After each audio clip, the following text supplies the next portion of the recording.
Hello guys, welcome to our Parcham IAS. आज मैं आपके लिए लेकर आई हूँ NCERT class 7th science chapter 7। जो हमारा चैप्टर 7 है वो क्या है? मौसम, जलवायु तथा जलवायु के अनुरूप में जंतुओं का अनुकूलन। क्या आपको याद है कि जब आप पहाड़ों पर भ्रमण करने के लिए जा रहे थे तो आपसे क्या क्या साथ सामान ले जाने के लिए कहा गया था? जब आकाश में बादल होते हैं तो आपके माता पिता आपसे छाता ले जाने के लिए कहते हैं। क्या आपने कभी अपने परिवार के बुजुर्गों को पारंपरिक समारोह आयोजित करने से पहले मौसम के बारे में चर्चा करते हुए सुना है? आपने अवश्य ही खेल शुरू होने से पहले विशेषज्ञों मौसम के बारे में चर्चा करते हुए सुना होगा। क्या आपने कभी सोचा है कि ऐसा क्यों होता है? मौसम का किसी खेल पर अत्यधिक प्रभाव पड़ सकता है, इसका हमारे जीवन पर भी अत्यधिक प्रभाव पड़ता है। हमारे अनेक दैनिक क्रियाकलाप उस दिन के मौसम के पूर्वानुमान पर आधारित होते हैं। दूरदर्शन, रेडियो, दैनिक समाचार पत्रों में भी प्रतिदिन मौसम के बारे में जानकारी दी जाती है। लेकिन क्या आप जानते हैं कि वास्तव में मौसम क्या है? इस अध्याय में हम मौसम और जलवायु के बारे में पढ़ेंगे। हम यहाँ भी जानेंगे कि विभिन्न जीव किस प्रकार अपने आवास की जलवायु के अनुकूलित होते हैं। अब हम देखते हैं मौसम। चित्र 7.1 में किसी दैनिक समाचार पत्र में प्रकाशित मौसम की जानकारी का एक नमूना दिया गया है। हम देखते हैं कि दैनिक मौसम की रिपोर्ट में पिछले 24 घंटे के ताप, आर्द्रता, वर्षा यदि हुई हो तो उसके बारे में जानकारी दी जाती है। मौसम रिपोर्ट में अगले दिन के मौसम के बारे में पूर्वानुमान भी प्रकाशित किया जाता है। जैसे कि हम यहाँ पर देख सकते हैं, तो यहाँ पर क्या दिया गया हमको? सुबह कोहरा रहेगा, बाद में आसमान साफ हो जाएगा। शनिवार को अधिकतम तापमान रहेगा और न्यूनतम तापमान दर्ज किया गया। रविवार को सूर्यास्त होगा और सूर्य उदय इतनी बजे होगा। ये हमारा समाचार पत्र से मौसम की रिपोर्ट का एक नमूना है। अब हम देखते हैं मौसम की रिपोर्ट भारत मौसम विज्ञान विभाग द्वारा तैयार की जाती है। यह विभाग प्रतिदिन विभिन्न स्थानों से वहां के ताप, पवन वेग आदि के आंकड़े एकत्रित करता है और मौसम के बारे में पूर्वानुमान लगाता है। अब हम देखते हैं क्रियाकलाप 7.1। किसी भी समाचार पत्र से पिछले एक सप्ताह के सभी दिनों की मौसम की रिपोर्ट काट लीजिए। यदि आपके घर में समाचार पत्र नहीं आता तो अपने किसी पड़ोसी मित्र से मांगकर रिपोर्ट को अपनी पुस्तिका में लगा या लिख लीजिए। आप पुस्तकालय से भी मौसम की रिपोर्ट एकत्र कर सकते हैं। सभी कतरनों को कागज की एक शीट अथवा चार्ट पेपर पर चिपका लीजिए। अब सारणी 7.1 में एकत्रित की गई मौसम संबंधित जानकारी को नोट कीजिए। आपकी सहायता के लिए पहली पंक्ति में एक नमूना दिया गया है। सारणी के सभी कॉलमों में अपने चार्ट के अनुसार आंकड़े लिखिए। अब हम यहाँ देखेंगे, ये हमको सारणी दी गई है। किसी एक सप्ताह में मौसम की दिनांक, अधिकतम तापमान, न्यूनतम आर्द्रता और वर्षा। अब हम यहाँ पर ऐसी तालिका बनाकर इसमें हम मौसम की रिपोर्ट तैयार कर सकते हैं। वर्षा की रिपोर्ट प्रतिदिन नहीं लिखी जाती क्योंकि प्रतिदिन वर्षा नहीं होती। यदि आंकड़े उपलब्ध न हो तो वर्षा के स्थान को रिक्त छोड़ दें। वर्षा को वर्षा मापी नामक यंत्र से मापा जाता है। यह मूल रूप से एक मापक सिलेंडर होता है जिसके ऊपर वर्षा जल को एकत्रित करने के लिए एक कीप लगी रहती है। जब हम वर्षा को मापते हैं, क्या आपके द्वारा बनाई गई सारणी के अनुसार सभी 7 दिन अधिकतम और न्यूनतम तापमान, आर्द्रता और वर्षा के माप समान रहे? आपकी सारणी में नोट किए गए अधिकतम और न्यूनतम तापमान कुछ दिनों के लिए समान हो सकते हैं, परंतु सभी प्राचल जैसे कि तापमान, आर्द्रता, वर्षा किन्हीं 2 दिनों के लिए ही भी समान नहीं होते। सप्ताह भर में इन्हें काफी परिवर्तन होता रहता है। इनमें किसी स्थान पर तापमान, आर्द्रता, वर्षा, वायु वेग आदि के संदर्भ में वायुमंडल की प्रतिदिन की परिस्थिति उस स्थान का मौसम कहलाती है। तापमान, आर्द्रता और अन्य कारक मौसम के घटक कहलाते हैं। किसी स्थान का मौसम दिन प्रतिदिन, सप्ताह दर सप्ताह परिवर्तित होता रहता है। इसलिए हम अक्सर कहते हैं कि आज का मौसम अत्यधिक आर्द्र है अथवा पिछले सप्ताह का मौसम अत्यधिक गर्म था। अब हम देखते हैं मौसम का अत्यंत जटिल परिघटना है। एक मौसम कैसी है? जटिल परिघटना है। यह क्षण भर में भी परिवर्तित हो सकती है। कभी कभी यहाँ हो सकता है कि सुबह के समय धूप निकलती हो लेकिन अचानक ही बादल छा जाते हैं। तेज वर्षा होने लगती है, तेज वर्षा अचानक बंद हो जाती है और चटक धूप निकल आती है। आपको अवश्य ही अनेक ऐसे अनुभव हुए होंगे। ऐसे किसी अनुभव को याद करने का प्रयास कीजिए और अपने मित्रों को इसके बारे में बताइए। चूंकि मौसम इतनी जटिल परिघटना है, अतः इसका पूर्वानुमान लगाना आसान कार्य नहीं है। चित्र 7.2 में दिए गए ग्राफ को देखिए। इसमें 3 अगस्त 2006 से 9 अगस्त 6 तक का शिलांग मेघालय में रिकॉर्ड किए गए अधिकतम तापमान को दिखाया गया है। कहाँ का तापमान दिखाया गया है हमको? ये मेघालय का तापमान दिखाया गया है। यहाँ पर हमको क्या 3 अगस्त से 9 अगस्त तक का, यहाँ पर पहले 3 अगस्त को क्या था 21 था, फिर 4 को 22 हो गया, फिर 5 को 23 और फिर 4 को 24, ऐसे कर करके यहाँ पर ये तापमान बढ़ता गया।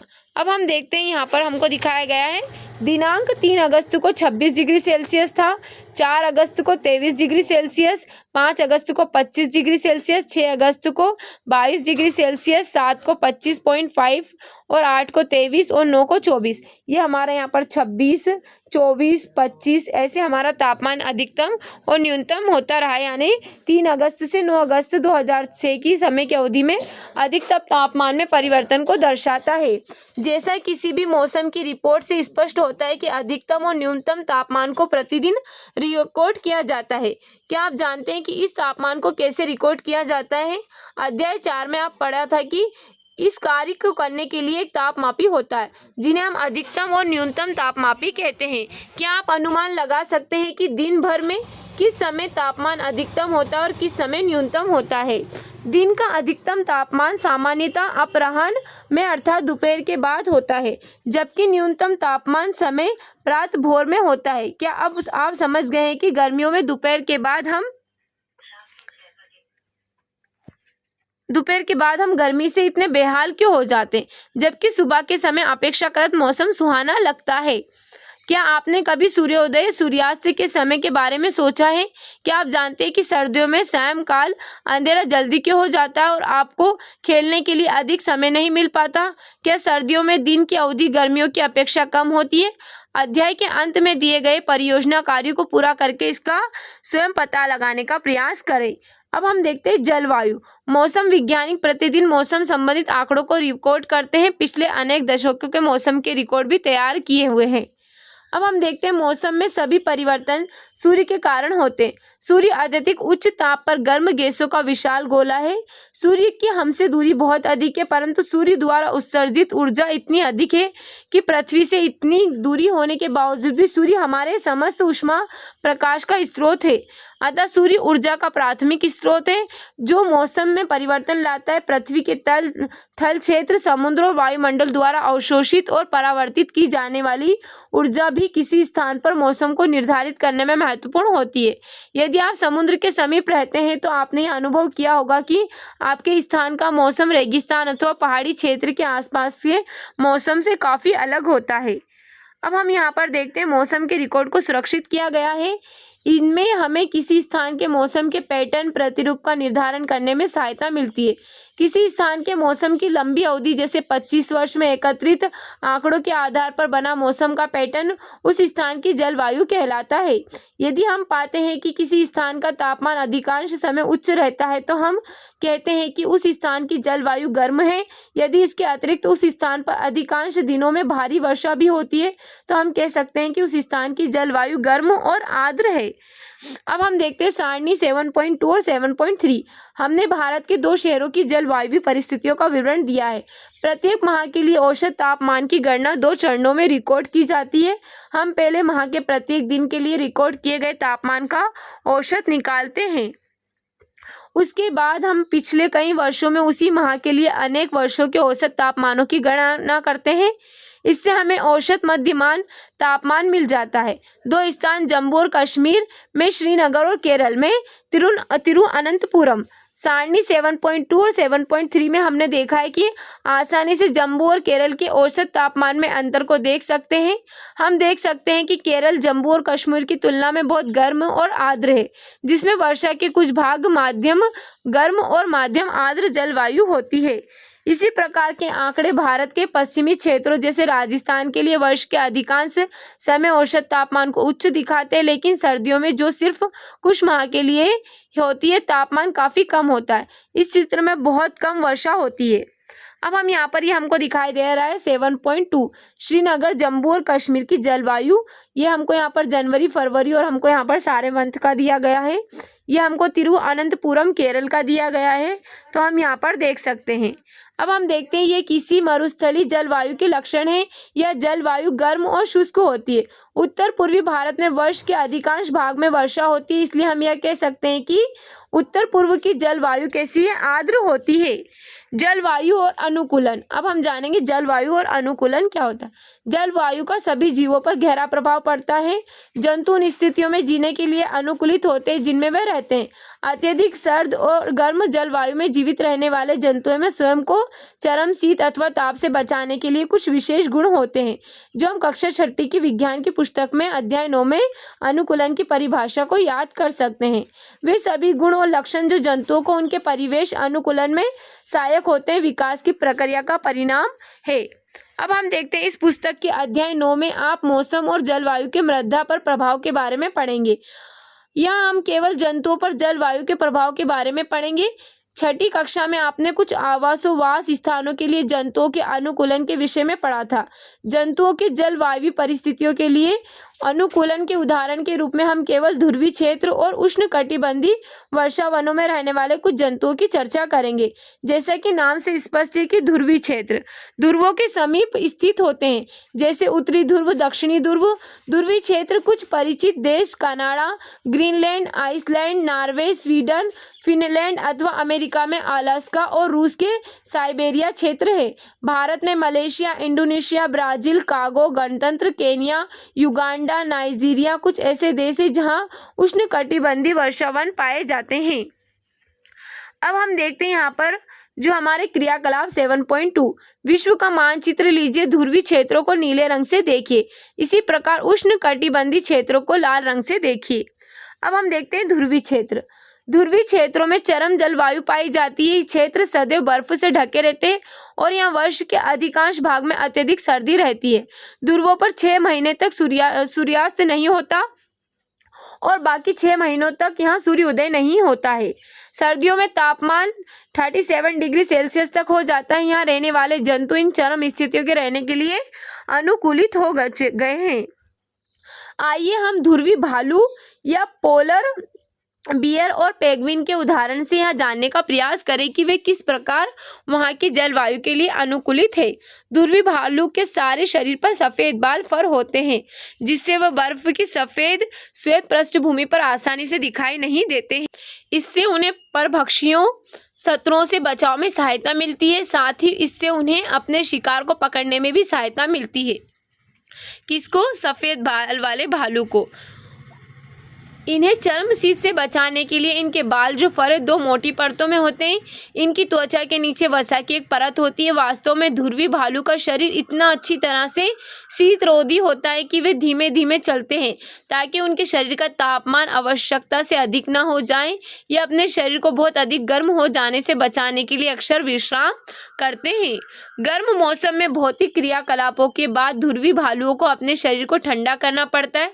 अतः ध्रुवीय भालू समुद्री जल में तैरते रहते हैं। ये अच्छे तैराक होते हैं। इनके पंजे चौड़े होते हैं और बड़े होते हैं, जो न केवल अच्छी तरह से तैरने में इनकी सहायता करते हैं बल्कि उन्हें बर्फ में चलने में भी सहायक होते हैं।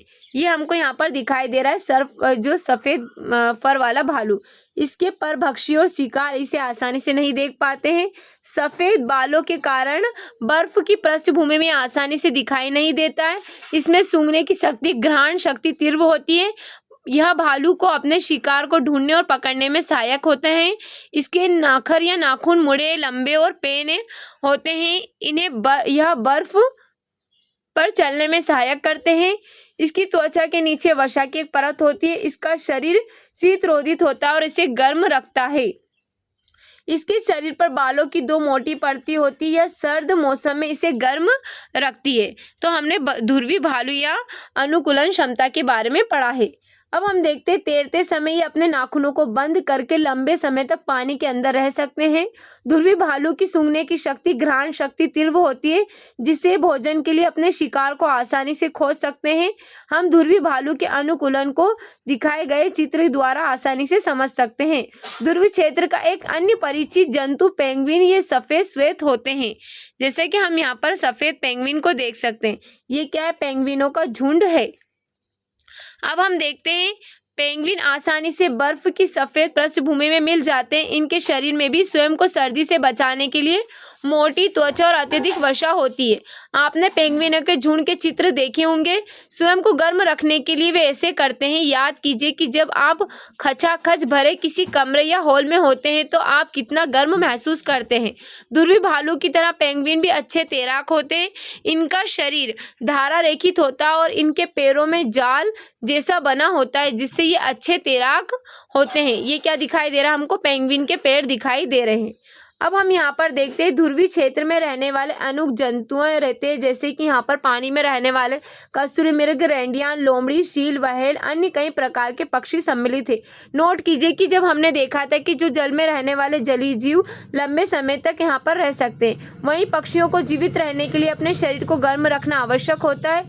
इसी कारण अनेक प्रकार के पक्षी सर्दियों के आते ही अपेक्षाकृत गर्म स्थानों पर प्रवास के लिए चले जाते हैं। सर्दियां समाप्त हो जाने पर वे पुनः अपने आवास में वापस लौट आते हैं। शायद आप जानते होंगे कि भारत ऐसे अनेक पक्षियों का प्रवास स्थान है। आपने साइबेरिया क्रेनों के बारे में सुना होगा, जो साइबेरिया से राजस्थान में भरतपुर और हरियाणा में सुल्तानपुर जैसे स्थानों पर सर्दियों में प्रवास के लिए आते हैं। कुछ पक्षी उत्तर पूर्व के कुछ आर्द्र स्थानों पर भारत के कुछ अन्य स्थानों में भी प्रवास के लिए जाते हैं। जैसा कि हमको यहाँ पर दिखाई दे रहा है, ये हमारे कौन से प्रवासी पक्षी अपने आवास तथा उड़ान में, यहाँ पर ये प्रवासी पक्षी क्या करते हैं? उड़ान भर करके प्रवास के लिए चले जाते हैं कुछ टाइम के लिए। उष्णकटिबंधीय वर्षावन। उष्णकटिबंधीय क्षेत्रों में जलवायु सामान्यतः गर्म होती है, क्योंकि ये क्षेत्र भूमध्य रेखा के आसपास स्थित होते हैं। क्या आप जानते हैं कुछ प्रवासी पक्षी अपने आवास की सर्म जलवायु परिस्थितियों से बचने के लिए 15,000 किलोमीटर की यात्रा करते हैं। सामान्यतः ये अधिक ऊंचाई पर उड़ान भरते हैं, जहां वायु प्रवाह उड़ान में सहायक होता है। इस ऊंचाई की शीत स्थितियां उनकी उड़ान पेशियों द्वारा उत्पन्न ऊष्मा का विसरण आसान कर देती है। लेकिन आश्चर्य की बात यह है कि प्रवासी पक्षी वर्ष दर वर्ष एक स्थान पर कैसे आते रहते हैं। यह एक रहस्य है। ऐसा लगता है कि इन पक्षियों को दिशा का सहज बोध होता है और ये जानते हैं कि किस दिशा में उड़ना है। मार्गदर्शन के लिए संभवतः कुछ भू चिन्हों लैंडमार्क का उपयोग करते हैं। संभवतः अनेक पक्षियों को दिन में सूर्य और रात्रि में तारों से मार्गदर्शन मिलता है। इसके भी कुछ प्रमाण है कि पक्षी दिशा का पता लगाने के लिए पृथ्वी के चुंबकीय क्षेत्र का उपयोग करते हैं। केवल पक्षी ही नहीं, ऐसे जंतु ही नहीं जो प्रवास के लिए अनेक स्तनधारी जीव, अनेक प्रकार के जो जलीय जीव, कीट भी अधिक अनुकूलन जलवायु की तलाश के लिए मौसमी रूप से प्रवास करते हैं। अब हम देखते हैं सबसे सर्द महीनों में भी सामान्य तापमान सामान्यतः 15 डिग्री सेल्सियस अधिक रहता है। गर्मियों में तापमान 40 डिग्री सेल्सियस से अधिक हो जाता है। वर्ष भर में दिन रात की लंबाई लगभग बराबर होती है। इन क्षेत्रों में प्रचुर मात्रा में वर्षा होती है। इस क्षेत्र की एक प्रमुख विशेषता उष्णकटिबंधीय वर्षावन है। उष्णकटिबंधीय वर्षावन भारत में पश्चिमी घाटों और आसाम में पाए जाते हैं। इसके अतिरिक्त ऐसे वन दक्षिण पूर्व एशिया, मध्य अमेरिका, मध्य अफ्रीका में भी पाए जाते हैं। सतत गर्मी और वर्षा के कारण इस क्षेत्र में विभिन्न प्रकार के पादप जंतु पाए जाते हैं। वर्षा वनों में पाए जाने वाले प्रमुख जंतुओं बंदर, कपी, एप्स, गुर्रिला, शेर, चीता, हाथी, तेंदुआ, छिपकली, सर्प और पक्षी और कीट हैं। अब हम यहाँ पर देखते हैं इनके हाथ पैर ऐसे होते हैं जिससे आसानी से शाखाओं में थमे रहते हैं। ये कौन से यहाँ पर क्या दिखाई दे रहा है हमको? यहाँ पर ये न्यू वर्ल्ड मंकी बंदर है। आइए अब हम गर्म आर्द्र जलवायु के इन जंतुओं को अनुकूलन के बारे में अध्ययन करें। वर्षा वनों में जलवायु परिस्थितियां अनेक किस्मों के जंतुओं की विशाल जनसंख्या के जीवन यापन के लिए अत्यधिक उपयुक्त है। चूंकि जंतुओं की जनसंख्या अधिक होती है, अतः उनमें भोजन और आश्रय रहने के लिए सघन प्रतिस्पर्धा होती है। अनेक जंतु वृक्षों पर रहने के लिए अनुकूलित होते हैं। लाल नेत्र वाले मेंढक के पैर के तलवे चिपचिपे होते हैं, जो उन्हें वृक्षों पर चढ़ने में सहायता करते हैं जिन पर वो रहते हैं। जैसे कि हमको यहाँ पर दिखाई दे रहा है लाल नेत्र वाला मेंढक। वृक्षों पर रहने में सहायता के लिए बंदरों की लंबी पूंछ होती है, जो शाखाओं को पकड़ने में सहायक होती है। जैसा कि हमको यहाँ पर दिखाया गया है, इनके हाथ पैर ऐसे होते हैं जिससे ये आसानी से शाखाओं को थामे रखते हैं। ये हमारा लंबी पूंछ वाला बंदर है, जो न्यू वर्ल्ड मंकी कहलाता है। क्योंकि इन वनों में आवास करने वाले जंतुओं में भोजन के लिए परस्पर संप्रदा होती है। कुछ जंतु ऐसे भोजन को प्राप्त करने के लिए अनुकूलित होते हैं जहाँ अन्य जंतु आसानी से नहीं पहुँच सकते। उदाहरण के लिए टूकन नामक पक्षी लंबी बड़ी चोंच होती है जिसकी सहायता से वह ऐसी शाखाओं में लगे फलों तक पहुँच सकता है जो बहुत कमजोर होती है, उसका भार नहीं सह सकती। जैसे कि यहाँ पर हमको दिखाई दे रहा है, ये क्या है, टूकन पक्षी, इसकी चोंच बहुत लंबी होती है जिससे फलों को आसानी से तोड़ सकता है। उष्णकटिबंधीय वनों में पाए जाने वाले अनेक जंतुओं में सुनने की संवेदनशील शक्ति, तीव्र दृष्टि, मोटी त्वचा, ऐसे वर्ण रंग की त्वचा होती है जो उन्हें आसपास के क्षेत्र के साथ मिलकर छद्मावरण करने में उनकी सहायता करती है, उनकी परभक्षियों से रक्षा करती है। उदाहरण के लिए बिलाव परिवार के जंतुओं शेर और चीता में मोटी खाल होती है तथा उनकी सुनने की शक्ति कैसी होती है, संवेदनशील होती है। अब हम देखते हैं लॉयन टेल्ड लंगूर मंकी। लॉयन टेल्ड लंगूर, जिसे दाढ़ी वाला एब भी कहते हैं, पश्चिमी घाट के वर्षा वनों में पाया जाता है। इसकी सबसे प्रमुख विशेषता इसकी चांदी जैसी सफेद स्वेल आइल जो सिर के चारों ओर गालों और चुंबक ठोड़ी तक रहती है। यह वृक्षों पर आसानी से चढ़ जाता है और अपने जीवन का अधिकांश समय वृक्षों पर व्यतीत करता है। यह मुख्यतः फल खाता है, बीज, कोमल पत्तियां, तने, पुष्प और कलियां भी खाता है। लॉयन टेल्ड लंगूर वृक्षों की छाल में वास करने वाले कीटों की तलाश में रहता है। चूंकि ये लंगूर वृक्षों पर पर्याप्त भोजन जुटा पाने में समर्थ होते हैं, अतः वे भूमि पर यदाकदा आते हैं। अब हम देखते हैं यहाँ पर भारतीय उष्णकटिबंधीय वर्षा वन का एक अन्य परिचित जंतु कौन सा, हाथी। हाथी अनेक प्रकार के वर्षा वनों की परिस्थितियों के लिए अनुकूलित हो गए। इसकी सूंड को ध्यान से देखिए जिसका उपयोग वह नाक के रूप में करता है। लंबी सूंड से इसकी सूंघने की शक्ति बहुत अच्छी हो जाती है। हाथी द्वारा सूंड का उपयोग भोजन को उठाने के लिए भी किया जाता है। यद्यपि इसके बाह्य दांत, जिन्हें रद कहते हैं, वास्तव में रूपांतरित दंत होते हैं। इन दंतों से हाथी अपनी पसंद के वृक्षों की छाल को आसानी से छील सकता है। अतः भोजन के लिए संप्रदा के बावजूद हाथी आसानी से अपना भोजन जुटाने में समर्थ होता है। हाथी के लंबे बड़े कान बहुत हल्की ध्वनि को भी सुनने में सहायक होते हैं। वर्षा वनों की गर्म और आर्द्र जलवायु में हाथी को ठंडा रखने में भी उसके कान उसके लिए सहायक होते हैं। जैसा कि हम देखते हैं हमारा भारतीय हाथी, इसके कान कितने लंबे और ये इसकी सूंड है जो इसके लिए नाक का काम करता है और ये सूंघने में भी बहुत काफ़ी मददगार होता है। अब हम देखते हैं प्रमुख शब्द। अनुकूलन, जलवायु, मौसम के घटक, आर्द्रता, अधिकतम तापमान, प्रवास, न्यूनतम तापमान, ध्रुवीय क्षेत्र, उष्णकटिबंधीय वर्षा वन, उष्णकटिबंधीय क्षेत्र और मौसम। इन सभी के बारे में हमने यहाँ पर अच्छे से पढ़ लिया है। अब हम देखते हैं हमने इस चैप्टर में क्या सीखा। किसी स्थान पर तापमान, आर्द्रता, वर्षा, पवन वेग आदि के संदर्भ में वायुमंडल की दिन प्रतिदिन की स्थिति उसका क्या कहलाती है, मौसम कहलाती है उस स्थान का। मौसम सामान्यतः किन्हीं 2 दिन अथवा 2 सप्ताह दर समय समान नहीं होता है। दिन का अधिकतम तापमान सामान्यतः अपराह्न, दोपहर बाद, जबकि न्यूनतम तापमान प्रातः भोर होता है। वर्ष भर सूर्योदय सूर्यास्त का समय भी परिवर्तित होता रहता है। मौसम के सभी परिवर्तन सूर्य से संचालित होते हैं। दीर्घ अवधि जैसे 25 वर्ष में लिए गए मौसम के प्राचलों के आधार पर तैयार किए गए प्रतिरूप पैटर्न उस स्थान की जलवायु निर्धारित करते हैं। उष्णकटिबंधीय और ध्रुवीय क्षेत्र पृथ्वी के 2 ऐसे क्षेत्र हैं जहाँ की चरम जलवायु परिस्थितियां होती है।